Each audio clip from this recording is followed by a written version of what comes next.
ఇప్పుడు కల్కి cinema tickets cost పెంచేశారు కదా, దానిపైన మీ అభిప్రాయం ఏంటి? అంటే సినిమా క్వాలిటీ బట్టి రేట్స్ ఉంటాయి కదండి. సినిమా విజువల్స్ వాళ్ళకైన కాస్ట్ దాన్ని బట్టి, so maybe it should be correct అనుకుంటున్నాను. అంటే అంతకుముందు చాలా సినిమాల విజువల్స్ వైజ్గా చూసుకుంటే చాలా సినిమాలు వచ్చాయి మనకి, అవతార్ అలాంటి సినిమాలకే అంత కాస్ట్ అయితే పెంచలేదు. మరి ఈసారి ఒకటేసారి 250 రూపాయలు పెంచడం జరిగింది కదా.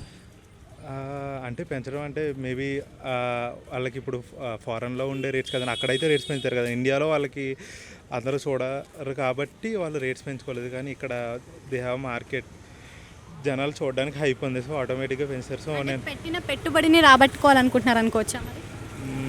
అనుకోవచ్చు, కానీ అదేం తప్పు కాదని అనుకుంటున్నాను నా ఒపీనియన్ అయితే. అంటే సామాన్యులు చూడలేరు కదా మరి అప్పుడు. సామాన్యులు చూడలేరంటే ఫస్ట్ వీక్ సామాన్యులు చూస్తారని వాళ్ళు ఎక్స్పెక్ట్ కూడా చేయట్లేదు. ఎవరైతే హైప్ ఉందో, ఎవరైతే చూడాలనుకుంటున్నారో ఫస్ట్ వీక్ తర్వాత జూలై 4 తర్వాత ఆటోమేటిక్గా రేట్స్ తగ్గుతాయని వాళ్ళే అనౌన్స్ చేశారు.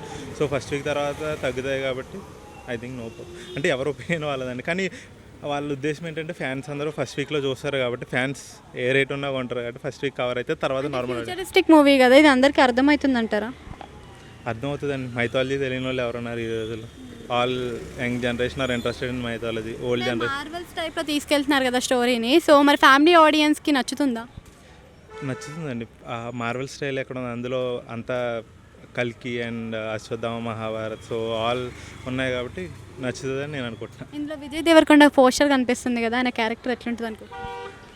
పోస్టర్ అంటే నాకు తెలిసి మేబీ అర్జున క్యారెక్టర్ అంటున్నారు, I don't know. Thank you.